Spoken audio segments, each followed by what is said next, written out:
Hi, it's Michelle Tressler with Hinterland Brewery in Green Bay, Wisconsin, and I'm here to offer my full and wholehearted endorsement of Get Optimized. They've been an absolute pleasure to work with for the last couple of years, and not only are they experts in the digital marketing game, but they're total pros when it comes to our partnership. They're reliable, organized, and they're generous. Hey there, this is Robert Snyder with Big Dogs Brewing Company in Las Vegas, and we're excited to work with Chris and his team at Get Optimized. Not only do they do a great job with the creative side of the marketing that they do for us, but they also make us better, more organized, and more focused on building our brand. I highly recommend using Chris at Get Optimized. Can't tell you how much good work they're doing for us and helping us grow our brands and in our restaurant. And I think you'll be in good hands if you choose to use Get Optimized.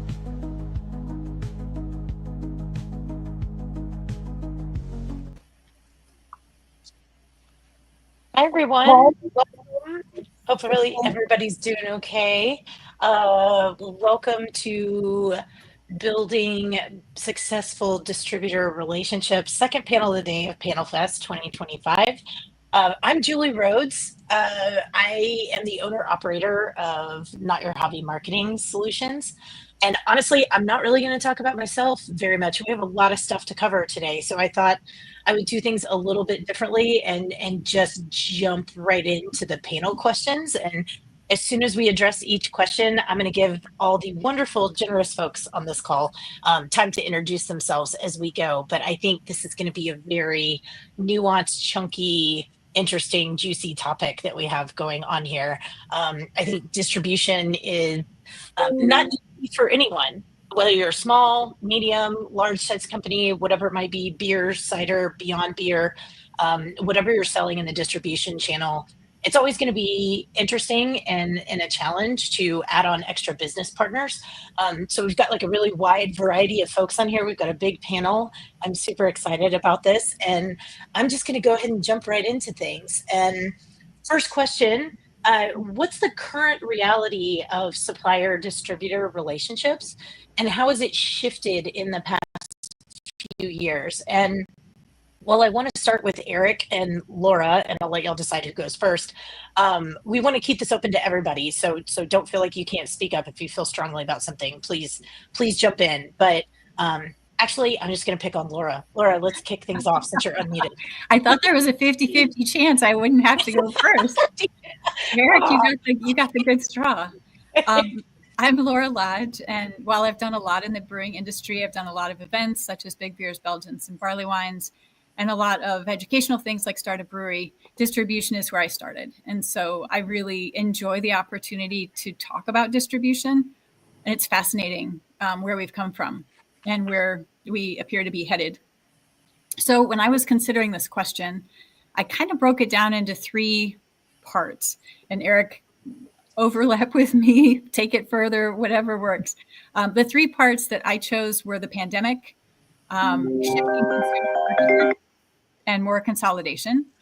So for the pandemic, one of the biggest things we saw was a shift to cans away from kegs, obviously because things were shut down. But I think that interruption in the status quo has shifted a lot of things from a distributor perspective as well, in terms of why carry draft, how much draft to carry, how many products on a given line for a supplier you want to carry. I know it kind of got cut down to we're just going to carry 2 or 3 beers from each supplier because we don't know what we're going to be able to run through. And so I think that was a big shift, I think, between people being happy to be home and restaurants suffering some on-premise, everywhere on-premise. Cans versus kegs and fewer SKUs are a big thing. So distributor interest, I think has waned some in terms of kegs for sure. And I think being more hyper-focused on cans and or either what's new or flagships, depending on the brand and depending on the market, I think things have just shifted a lot in that respect.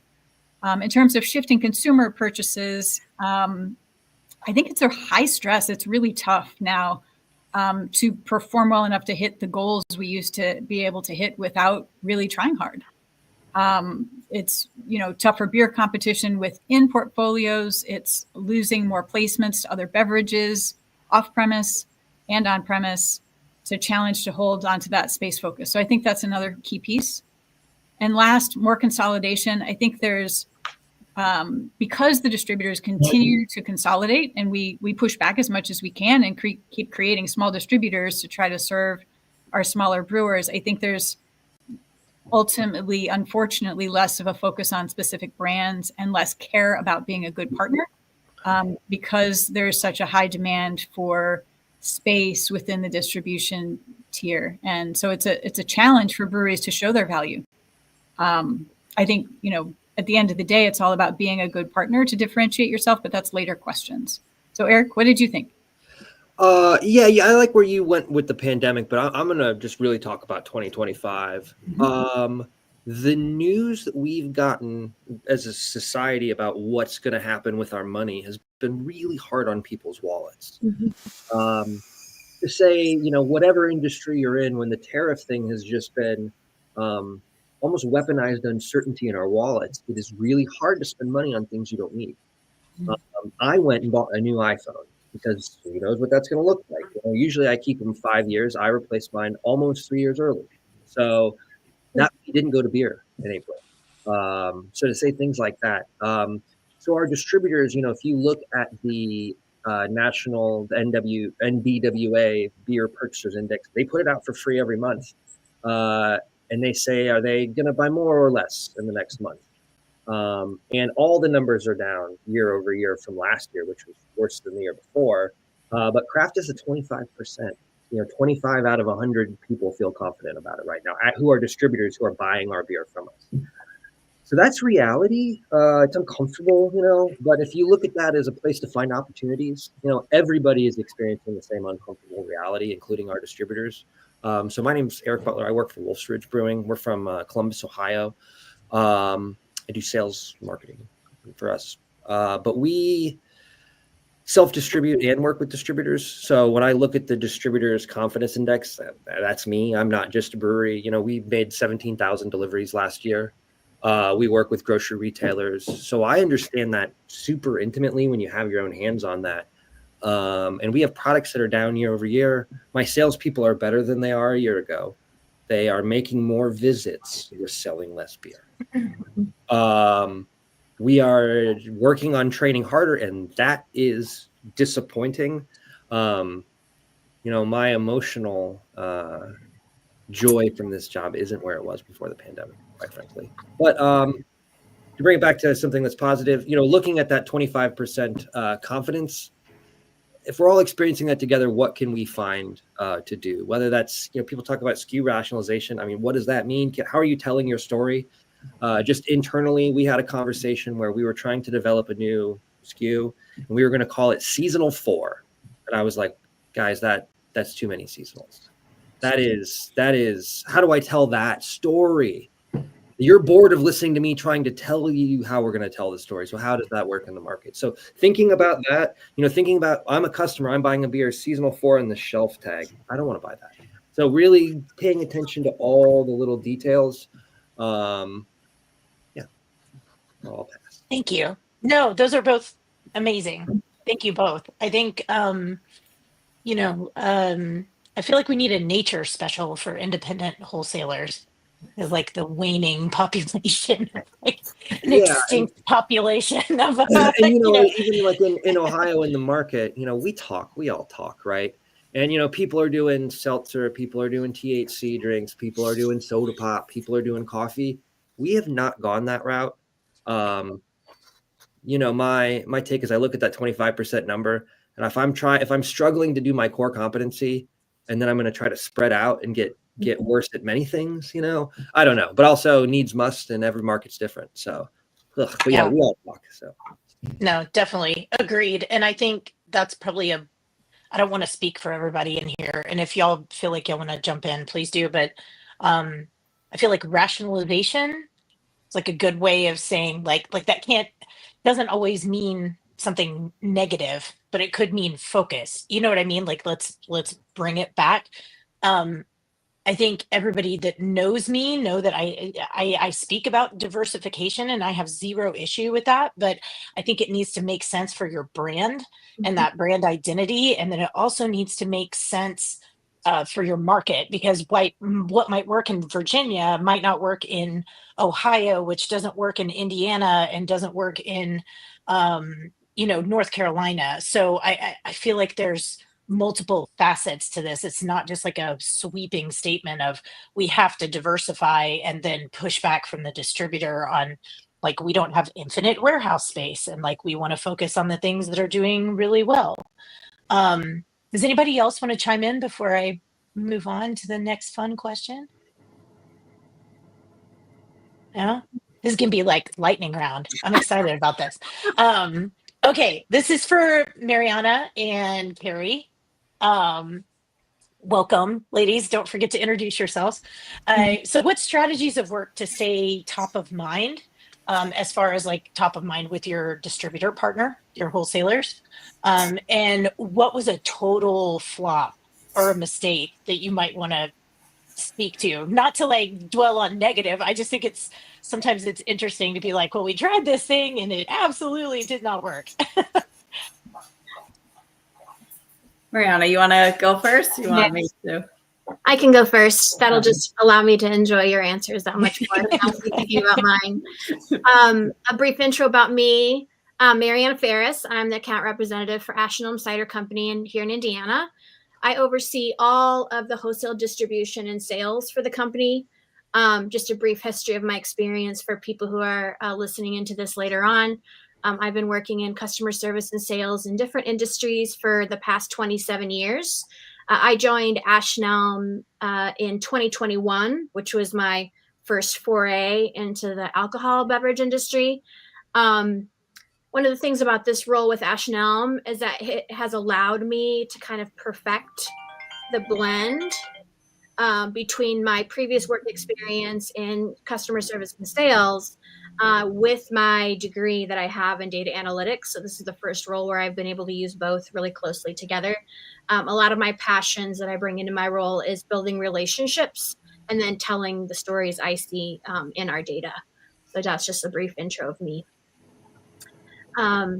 As far as like strategies that have worked to stay top of mind with our distributor, I will preface and say that we're like one of the 1%, I think, in the country that have this extraordinary relationship with our distributor. It has been solid from the beginning. It's our second distributor that we've worked with, and we've thankfully been privileged to have a similar relationship with both. So I'm just going to add that to the beginning so everybody who hears my answers going forward kind of has that as a background. A couple of things that have worked really, really well for us is getting to know their sales staff. What makes them tick, what the uniqueness is about their territories, what their selling style is, what their drink preferences are, because they have a portfolio of 80 to 100 different brands.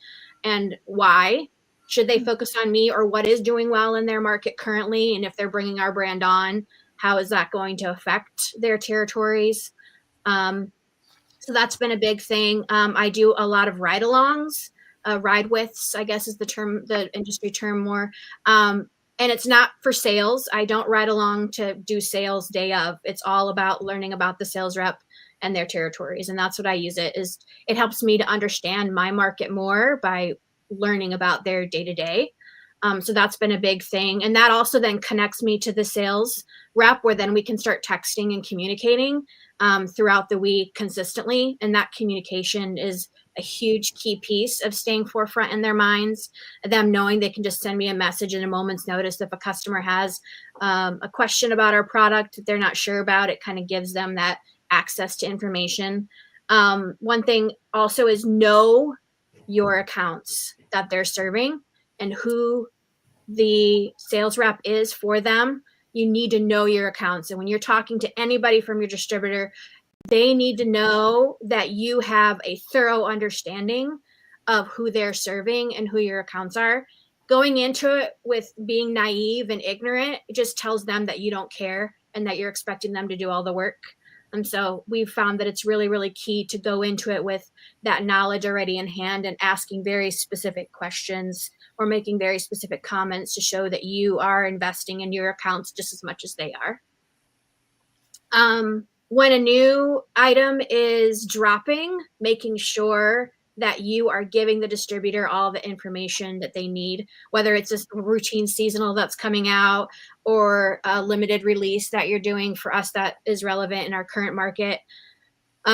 They love it when we send them the info about like the ideal count that it would provide for, how much we're going to be sending them, when the release stage is going to be, and giving them some sales tips and some images and POS materials around that product that they can just use to flood their territory or include in their weekly meeting or weekly emails that they send out to their reps. Them showing them that we've are prepared and have thought about and deliberated around this product and how it would look in the market helps them to know exactly who they need to go for. It takes kind of the work out of it for them, and they know how to start positioning it and getting their customers amped up for it when it does come out. And then point of sale materials for me is a no-brainer. Whether it's freebie stuff that you always give a sales rep to give out to their accounts whenever you see them, coasters, tin tackers, stickers, window clings, down to just point of sale materials for the entire distributor to use, with digital assets that you've already created with your core brand designs, having your sell sheets and your pricing sheets ready to go, posters, shelving if needed, depending on what audience you're trying to reach. And what your core demographic is that you're trying to expand. That stuff to me is a no-brainer. It's like the first thing that when you start working with a distributor that you should have as much of that ready to go for them as possible. So they can just jump in and have access to it. They don't need to ask you for it. They don't need to wait for your designer, or they don't need to have their designer try to hurry up and create something. You need to have all of that ready to go. And when you're creating it yourself as a brand, you're going to put into it the passion and the imagery, the font, the colors, that's going to exactly amplify who you are. And then the distributor is just supposed to be that middleman who just takes what you've created and just passes it on to that end buyer, that end account. So, I mean, in summary, it was a lot that I threw out because this is a big passion question of mine. I took notes. I have like actionable takeaways from your. I'm gonna repeat a list here for everybody. So don't over here don't applauding stress. all the time. I know. This first question was like my question that I live around in my job. Communication, all of those things are just ways that you communicate with the distributor. And I think all of those, you have to feel them out. You know, some distributors and some sales reps don't like to be talked to as much. You know, you kind of have to get a feel. I'm very much about customizing the communication to the person or the account that you're talking to. But I take notes and I write down exactly how each person prefers to be communicated and how often, as soon as I can figure it out. And then I customize everything to them. So, you know, the head of the distributor that's in our state that I communicate with, I know that I need to do almost everything with him, just short and succinct through email. And then we have our monthly meetings, which I'll talk about in another question later. And then we cover everything through that call, and that's all he wants. But then there's a couple of sales reps who the only way I can get them to respond to anything is a text. And then they'll jabber on for minutes, but they won't respond to a single email. I have to text them and say, I sent you an email. So sure, you have to customize your communication, but communication is a big, big piece for that. That's one of my, yes. And before, Carey, because I want to hear your take on this, and MaryAnna, please don't feel like I'm cutting you off, but I want to list off go ahead. If anybody's just tuning in, so actionable takeaways from that, and let me know if I'm wrong. Empathy in relationships, clear communication, know your market, do your homework, right? Provide branded resources, whatever that looks like, materials, information, training, and set expectations. Yeah. So if everybody just tunes out for the rest of the session, just take away this. Thank you. I appreciate that. Thank you, Julie. I need to take you with me everywhere I go. I think this is all now, folks. Thanks for coming. I got one big one to add to that too. And I found a lot of success in the market when I was a rep doing this, a supplier rep, is showing up when you say you're going to show up. If I had $1 for every time on the distribution side, a rep from the supplier scheduled something and then said, oh, I can't be there. Can somebody fill in? Or I said I would be there to help with this and I'm not going to be it doesn't matter what the reason is. If you are not showing up when you say you're showing up, like you've lost confidence. That's a so good just, you know, I think 9/10 of it is just showing up and being present when you say you're going to. Don't overpromise.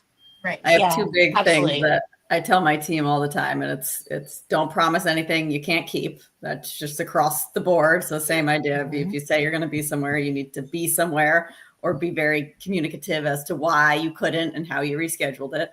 And it's beer, not blood. It's at the end of the day, this is fun. We forget it all of the time now, especially the last few years. But those two things, That's great. across the board, just keeping it light, and it's really not that complicated.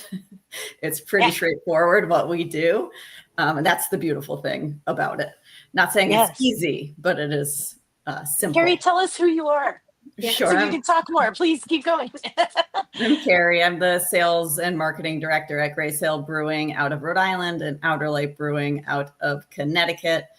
I've been on the supplier side since just around the 2021, so post-pandemic chaos. But prior to that, I was with the distributor as the craft manager for many years. So I have sat in both sides and been in beer for almost 20 years now, which is crazy.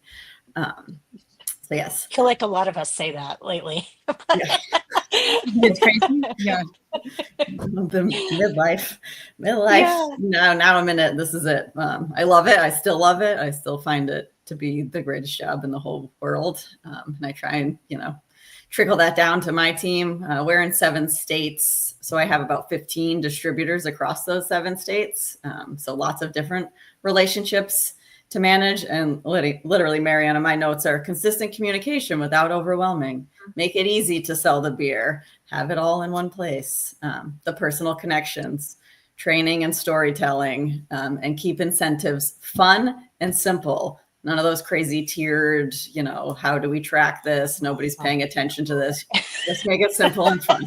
That's like the number one complaint I hear from distributor sales reps is when the incentives are complicated. You're going to lose them. Why are they? They don't have time. They don't have time to sell, and in the grand scheme of thing, Grey Sail Brewing and Outer Light, we're tiny compared to most of these suppliers that are in their book. So why are they going to pay attention to that incentive and my story if it's complicated? It has to be simple. Yeah.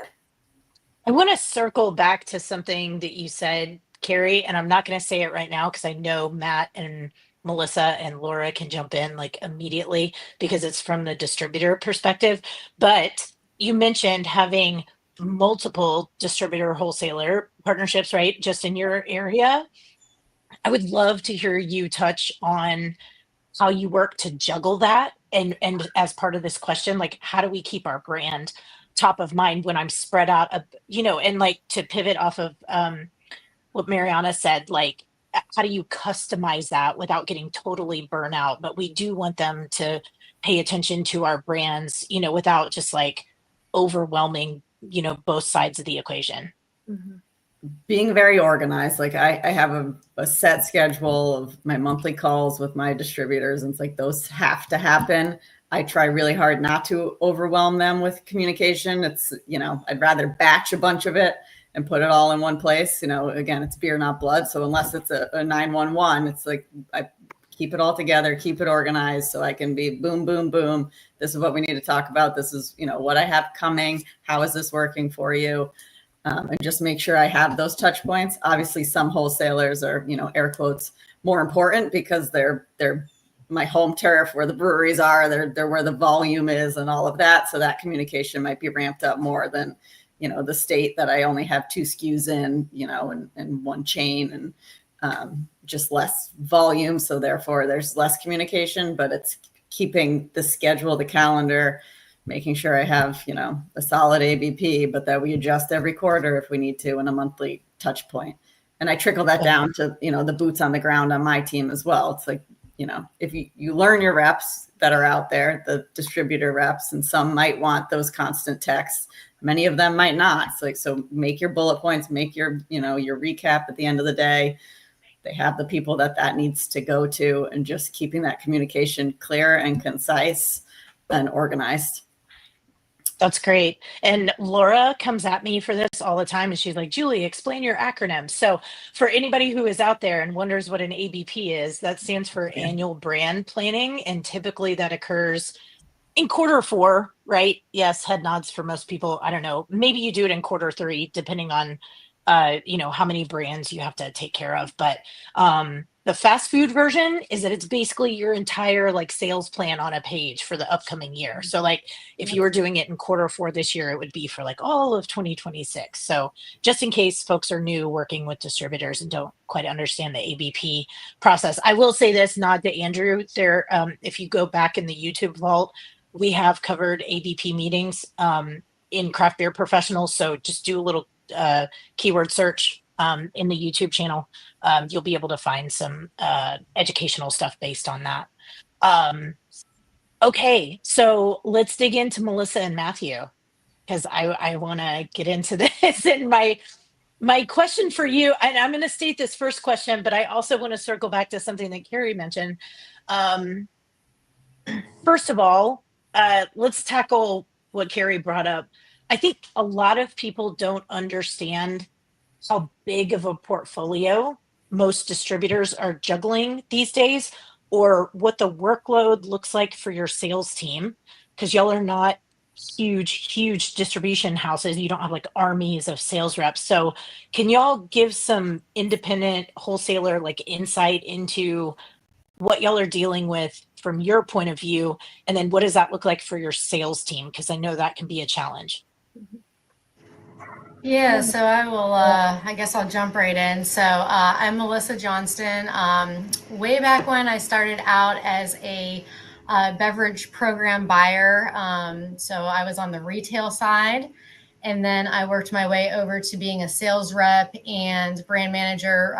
Worked for 2 different breweries over the span of about 12 years, managing distributor relationships, doing on the street sales. And now I'm at the end of my 3-tier life cycle, currently serving as Director of Culture and Communications for Tryon Distributing.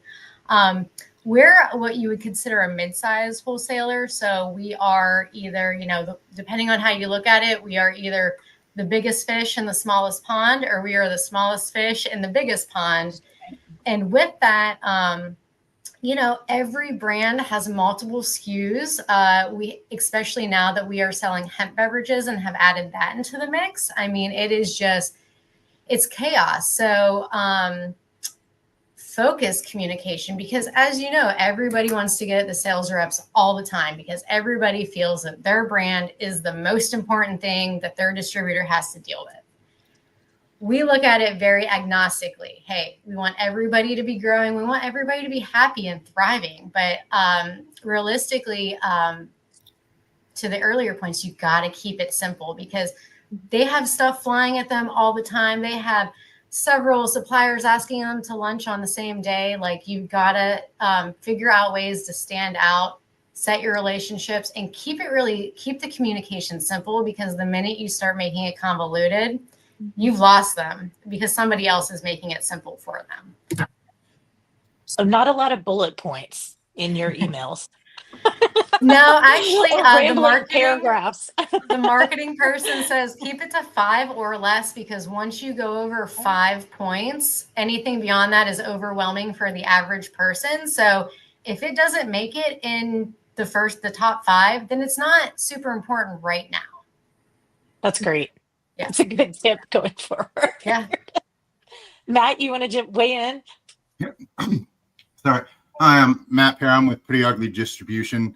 I did about 22 years of restaurant management, and was one of their first accounts when she started, about 8 years ago. And when I left there in 2019, I came on as a sales manager, and now I also do our social media. I think that it's important that for us that we get communication. If there's a problem with product, if there is a need for it to get to a certain account, that when we text you, you're not going to ghost us. You have to take responsibility and ownership of your product. And if you just think you're going to drop it on our lap and we're going to push it out for you, that's not how it works. A lot of us deal with what the customer wants. We're not out there pushing a singular product. We have a portfolio that may range for us, I think, in about 36 breweries. And now, as Melissa said, with hemp coming onto it, you know, that's a new push. Beer is down. Alcohol is down in this local area. Even spirits have started to drop a little bit, and people are moving away from your product. So how do you engage them? And how does the brewery help you engage them is by giving you the knowledge to pass on to the customer, you know what they like, know what works in your areas. For us as a small brewery distributor, you know, I am a sales rep. I am sometimes delivering. I'm in the grocery stores, merchandising and communicating with them. You know, it's not just like the big distributors where they've got a merch guy going in and they've got a sales rep, you know, a delivery guy.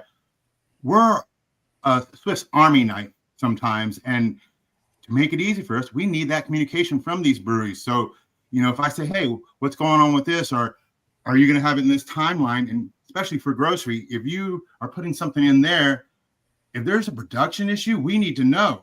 Mm-hmm. If it's a preset, it needs to stay there. You can't just decide, hey, I'm going to change. That's not what I'm going to do because it's too expensive or it takes too long. I didn't understand where we were going, you know. And also for breweries, it is have a plan. Like, don't think that you're just going to brew beer and it's going to mysteriously sell itself. What do you want to do? Do you want to just extend your footprint outside your brewery? Do you want to just sell to your friends' restaurants? Do you want to go into grocery? What's your long-term plan there, you know? And making a calendar that is easy for us to access. Any way of communication, make it easy for us to access is really the key thing. You know, emails work great, but if we're talking about how much product you have, I'd rather you have a Google document for me that I can access easily instead of have to track down, when did I get this email? Where was that email? Oh, who sent me the email? Like, maybe it was a text message. Yeah, or maybe it was a text message. Simplify it so that I can just go, boom, here you go. The worst thing is you're talking to somebody and you're like, hold on 1 second, wait, 5 more minutes. I almost found it. I think, hold on. Sorry, wrong email. Let me check with the other one. You know, so I will say, we have a distributor portal on each of we have 3 brands, 3 companies. And so it's really simple password. You couldn't forget it if you tried.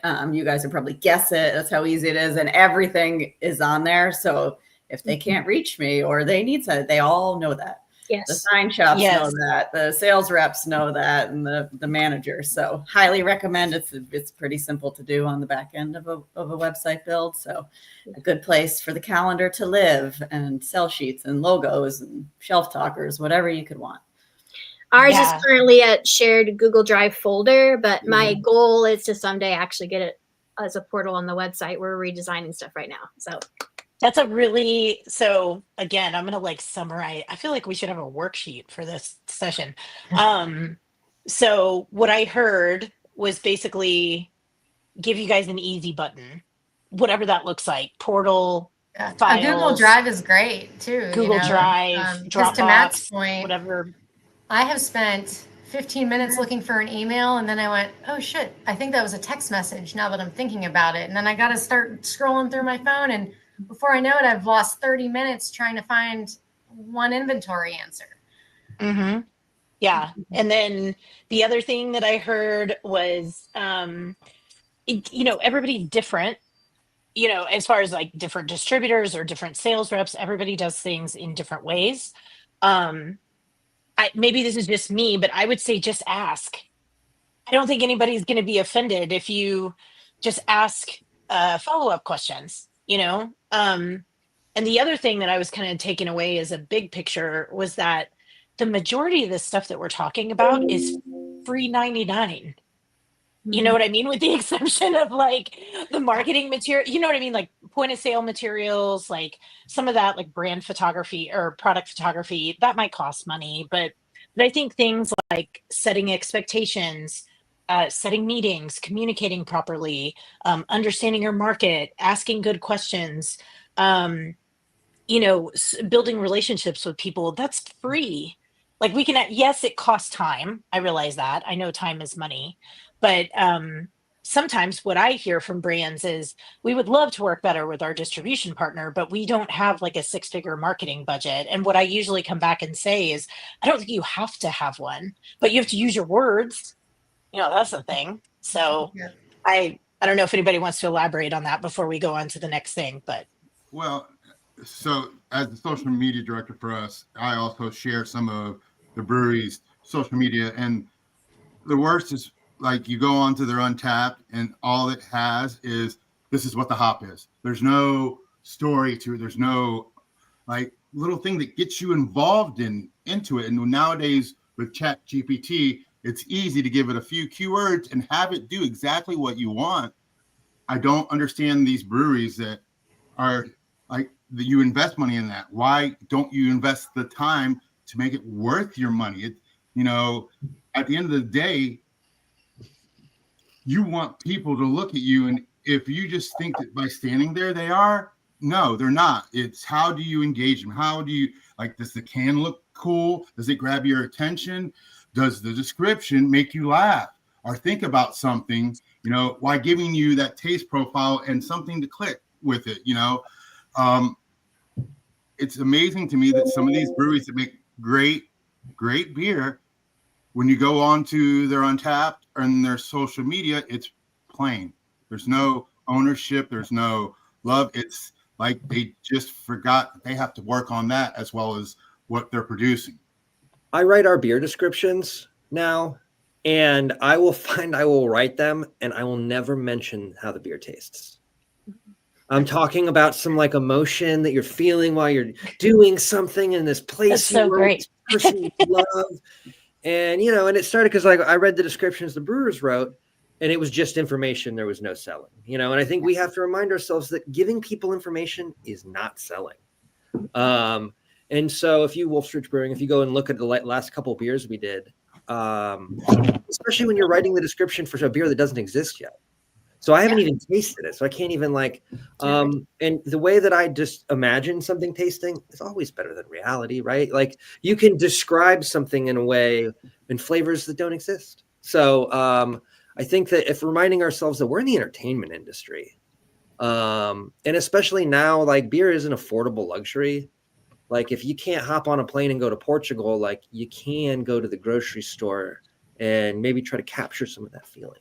So yeah, absolutely. Eric, I think you hit the nail right on the head when you said we are in the entertainment industry, because long gone are the days where brewing just a really great beer or winning a medal like Soldier beer, or maybe you've got some really cool can art, but the liquid's not, is just and that will still sell because the art is cool. Long gone are those days. You need to have great liquid. You need to have it in a cool can. You need to have it in the right venues, and you need to have a description that, to your point, is going to grab me and make me feel something, because I'm going to get 2 sentences in, and if I'm not interested, or it's coming off like it was written by a brewer, we love them, but they're not marketing people, then I'm putting that down and I'm moving on to the next 70 selections that I have before me. Yeah, and I will say that to the people using Chat GPT, it's things that are creative, and we're in the entertainment industry. It is good is bad and great is good and amazing is so when you're using Chat GPT to make something that's average, I can tell, and I love you for doing that because it makes mine stand out. So when I write things, I sit down and I get really creative, and I write 4 or 5 descriptions for every beer, and then I hand them to people, and I don't get precious about it. Because people, when you do something creative, someone will read it and be like, that's the dumbest thing I've ever heard of. And maybe, and you got to take, I tell people marketing is, we're successful like baseball players, not successful like airline pilots. And so it's knowing that you just have to get up to the plate and miss. Mm-hmm. And if you're using ChatGPT, once again, thank you. It is so bad. It is so bad. Now I think I will say this. I'm going to chime in because I'm the marketing gal on here too. And Eric, that I teach this. I love a good, actually, and I think the next panel is about AI. So people just stick around and listen to that stuff. But I always give people a sentence about using AI learning tools. to help them like double themselves, because it's really great for like improving productivity. But there's an but that goes with that. And it is the free versions are not fantastic, and you can tell. The versions that are not in your brand voice, you can totally tell. And if you really want to get like super productivity boost, I would argue for paying for a special version that you can input your brand and that model can learn about your brand so it doesn't produce suckage on the outside, like speaking about it. So like, I know that people want to use it for productivity because we're all kind of limited on resources, but know that there's like a little Barry Bonds, like asterisk, like next to it. I would just say be smart about the way that you use it. So, yeah, and I asked chat, like my buddy asked for me how much paint I needed to paint my house, and like I just figured that out on my own, and I had to learn a little bit about painting houses to get to that answer, so that when I go and do it, I will be a better house painter. Like, and I got the same answer, but I learned, and like in this right now, like we have to learn and be experts. And so if you're like off-sourcing your creativity and your expertise to a robot, like. It ain't that kind of thing. I don't look at AI like that. For somebody who's juggling multiple jobs, and also like my college background, I did junior college. I never finished. I don't have certain backgrounds, and it's something as an assist. You get out of it what you put into it. So if you give it a basic prompt, it's going to give you a basic answer. But if you learn how to get it to respond in the way you want, with what you want, you can develop. And obviously, like Julie said, the paid version is much better, because some of these free versions, you can just see the regurgitation and that, okay, that's computerized. But you can successfully use it to engage people if you know what you want out of it. If you don't sit there and be in awe, okay, it did that, now it looks cool. Like I used to have to chase these brewers and owners around and go, hey, tell me about your beer. What do you want me to, because on Tuesdays and Thursdays, I feature cans and then I feature draft. I want to put a description. I want my clientele to read that and go, ooh, that sounds good. Or, ooh, that reminds me of something. I'm already delivering. Sometimes I'm out selling. I'm handling restaurants and grocery. Yeah, AI is great for me. It gives me, instead of having to spend 2 to 3 hours on something, I can spend 15 minutes, tell it what I want. Does it come out exactly like I want? Okay, no. Tell it to change that. And it saves me time. It makes me more efficient. And at the same time, if you're utilizing it in a way that isn't bland, it's very helpful. Well, and sure, I know I sound cynical about it, but I am starting classes this month at a university, and I'm taking some AI stuff. So, like, I know that's the future, and I don't want to be too cynical. But when it's bad, it is bad, and there is some bad stuff out there. And for the sake of time, I'm gonna put a pin in this because I want to get to Laura, and I want to let everybody kind of do a round robin, finish up of some key takeaways. But Laura, I want to get your take first, and then I'm going to move on to everybody else. My question originally was, how do you stay aligned with your wholesale partner? What does that look like from both sides? Because I know it's different, but I kind of want to go a little bit further and say, could you give us almost like a example of a success story? And you don't have to name the brand or, you know what I mean, any or their products or anything like that. But can you think of, and if you just want to talk about it conceptually, that's totally fine as well. But I wanted to put the success story out there too, as well as an option. Okay. Well, we're going to wing this a little because I didn't prepare for that part. No, it's okay. That's totally fine. I just thought I think you talk first about alignment, and then everybody else can get a case study in your head. Okay. A short one. I think I've got a good one. I think the most important answer to the question is communication, and you all have touched on that. I think when you're having your initial meetings with your distributor, when you first come on board, I think it needs to be really clear what success means to each of you.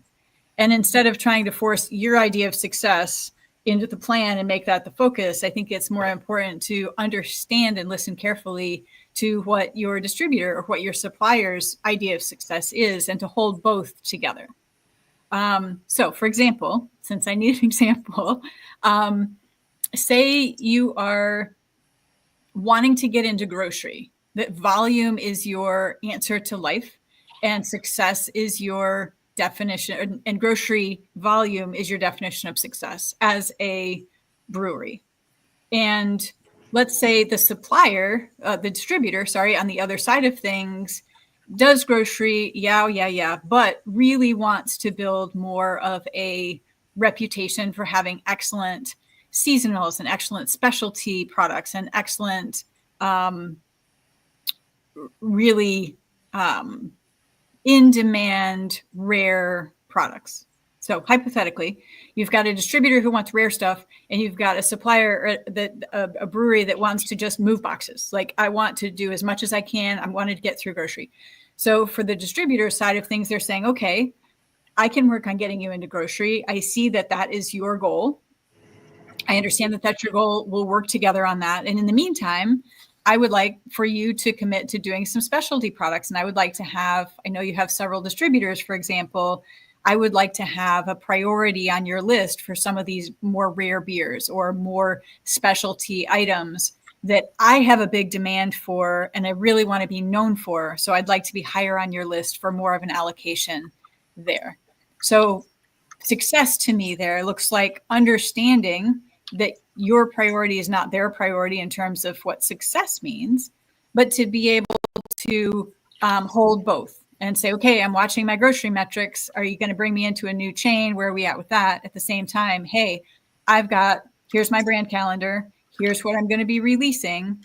And I have this kind of allocation for you. And I know that these stores are priorities for you to be able to hold both successes and not try to shove yours down their throat if that's not their same, alignment piece. I think if you can monitor both, celebrate your grocery store wins, but celebrate with them when your specialty beer is a huge success and a huge draw for one of their customers and is a huge success. So I think it's communicating, accepting both, and celebrating both, and working towards both ideas of success at the same time, and not neglecting theirs because yours is more important to you. Does that make sense? Yes. What I hear is okay, we're both playing a game. Sorry that I default to baseball analogies. That's just where my brain goes. But we're all playing baseball, right? We all want to increase sales. Yeah, but we have different teams that have different styles. So you've got the supplier team and you've got the distributor team. We're all working towards the same goals that we want to win. We want to increase sales, but maybe one team has better pitching, the other one has better hitting. You know what I mean? So there's different, and it's not a bad thing. Not that we're pitted against each other. That's probably a terrible analogy. I'm sorry, but I think y'all understand what I'm saying, is that there's, you can work towards the same goals, but you can have different ways of doing it. And the key to success there is communicating and asking questions and getting aligned, coming to the table at the same time, instead of making assumptions that you already know things, but just getting clear on what needs to happen. Right. And I can jump back in on that a little bit and say, when your reps, if you're a brewery, when your reps are in the area, you need to be working towards their successes with their specialty stores just as much as you're in the grocery stores to make sure the grocery stores are happy to build towards your goal. I mean, there needs to be active participation in both success directions. You can't ignore one for the other.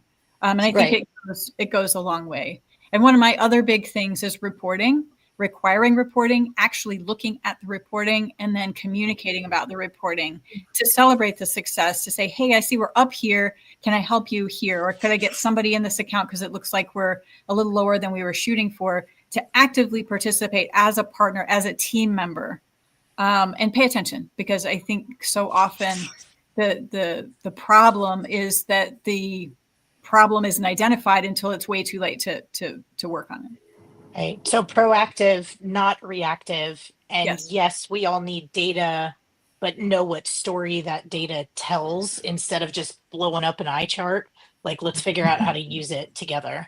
Mhm. Don't even always get me look at started the- on ABPs that are like, like charged. Blah. Yeah. Go And ahead, Carey. if you ask for the report, The you have ABP is short too. Yeah. We actually do ours in January. I think I'm the only one. I wait till the new year because I need it. They go through all the big guys. They get a break over the holiday, kind of. They don't get the breaks the suppliers get. Sorry, you guys. Yeah. And then it That's works all right. well. So that's the tip. Yeah.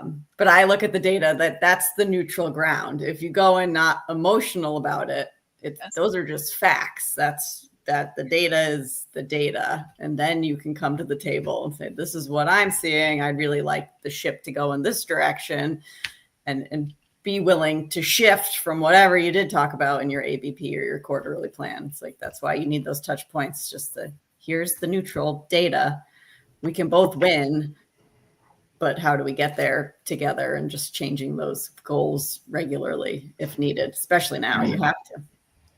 And maybe That's to great. give the other person the opportunity to explain what's going on too, and not freak out about the numbers until you know the story behind them.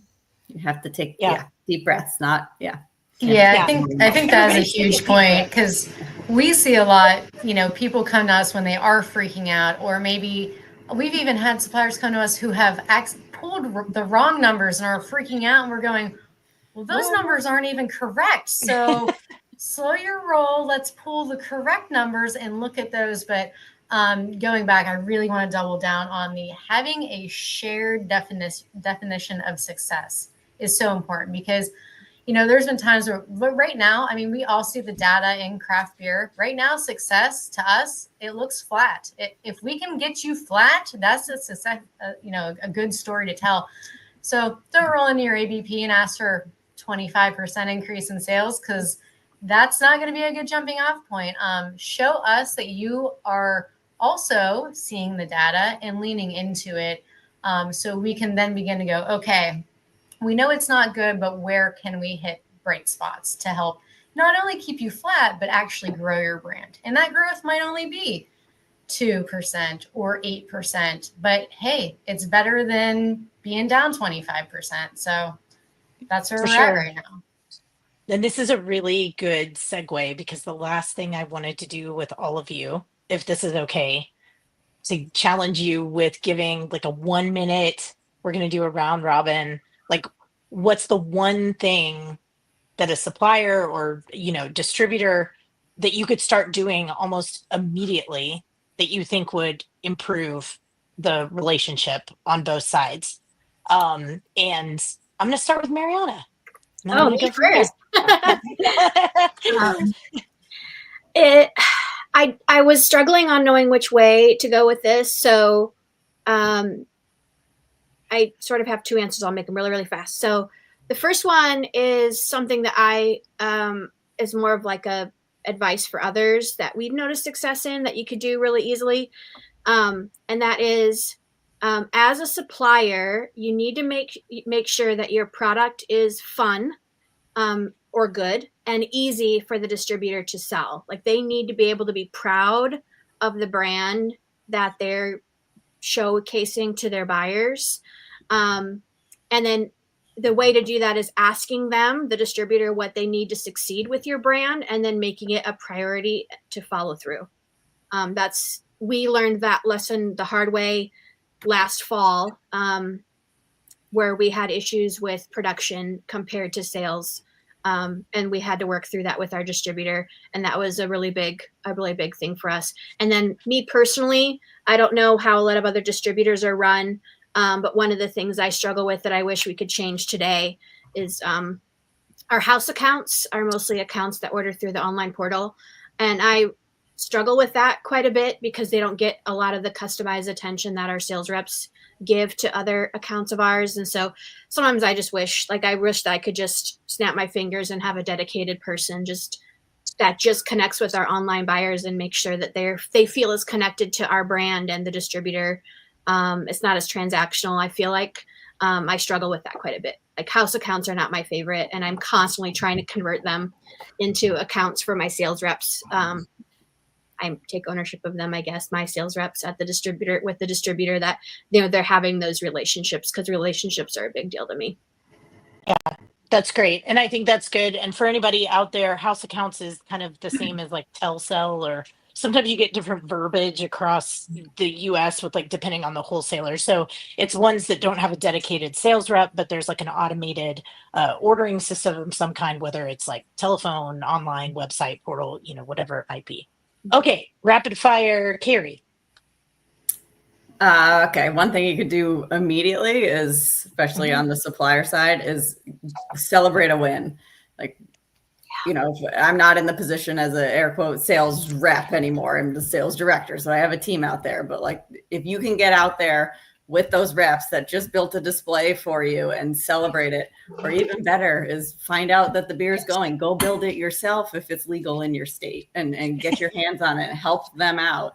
Cheer for them and just pay attention to those things. If there's a new draft line out there, go see the account, go high five that sales rep, buy him a coffee if you can, if it's allowed, and just celebrate, because again, this is fun. We just have to remember that. Yes. That's good. I'm glad you said that. God, I should have ended with you. That's like a super positive send off.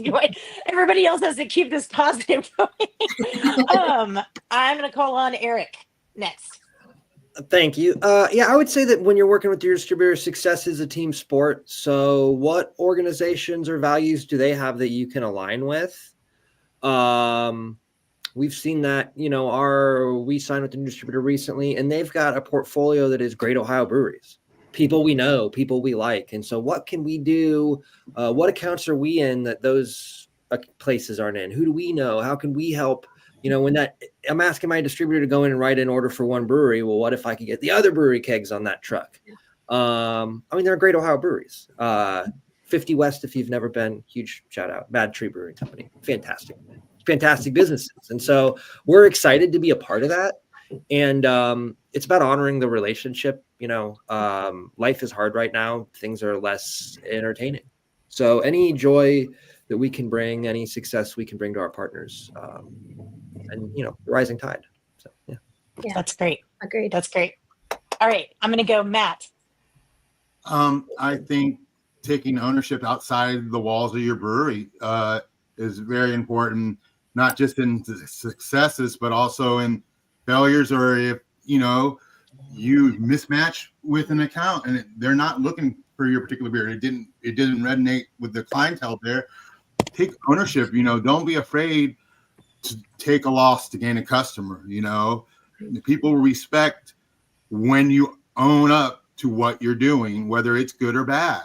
And just think that you're going to drop your product outside the walls of your brewery and it's going to sell itself. It doesn't work like that. Like, you have to take that ownership in communication with the accounts, with the distributors and the sales reps. You just have to take ownership. That's great. Your products might not be a good fit for everybody.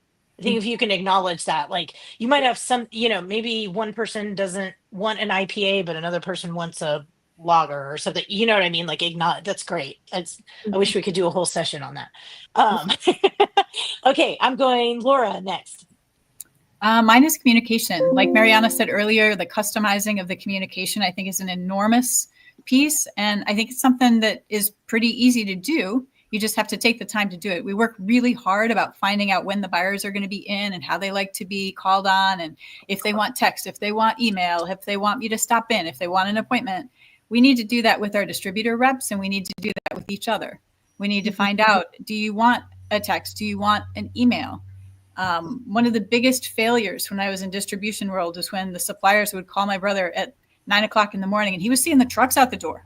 Like, he can't talk to anybody right then. So you need to find out what time of the day, what days of the week are the best, and actually find out when that person you want a good, solid connection with is able to receive that connection and really engage with you in a positive way.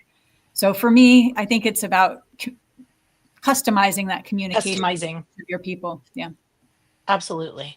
That's great. And Melissa, cap it off. Okay, so I'm going to triple down on the communication side.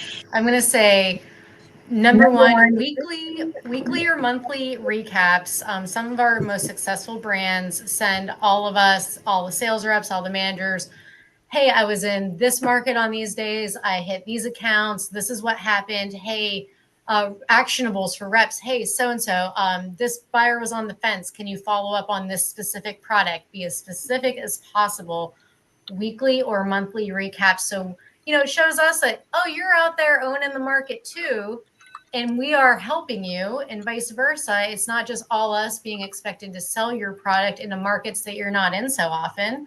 I'm going to parlay that into, if your distributor allows you in GSM's, general sales meetings, get in front of people as many times as possible. Always bring donuts or bagels, because we gotta, we always say the best way to a Tryonite's heart is through their stomach. And then, work with. We allow every supplier to have one work with in each market per quarter. Use all of your work with. Not only are you going to sell extra product on the routes with the reps, but I think it was MaryAnna who mentioned earlier, you are getting to know the rep. You're getting to know the market more. This is invaluable information that you can then use to, not only are you selling to the retailers, you are selling to the distributor reps as much. So make them your best friend. And there's no better way but by spending an entire day in their car with them. So, communication. And buying them lunch. Yeah, and buy them lunch. Where they want to go.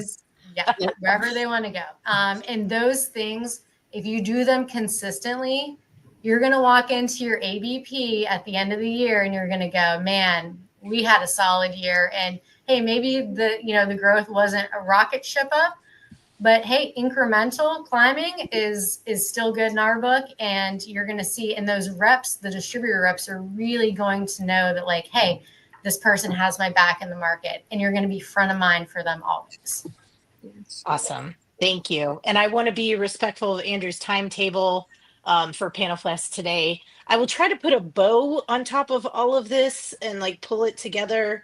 I'm just going to throw out some things: relationships, clear communication, setting expectations, following up, on both sides of the coin, providing resources for each other, and just making sure that you're on the same page. And again, a lot of that is free, which is great. It just takes a little bit of time and effort. And I will wrap things up just by saying thank you all again for being here. This is like a mastermind of folks here. And I think we got a wonderful perspective from multiple points of view. I think this is going to be, Andrew, this should be like the distribution playbook, on CVP, like marked.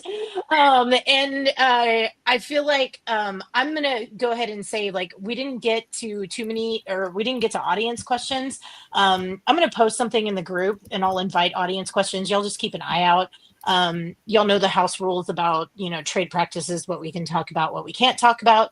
Thank you all for being here. And if anyone wants to get a hold of any of us, please reach out in the group. We can put our contact information there, all that good stuff. But have a wonderful rest of your Monday. Thank you all for being here. I appreciate your time, and have a good rest of your day.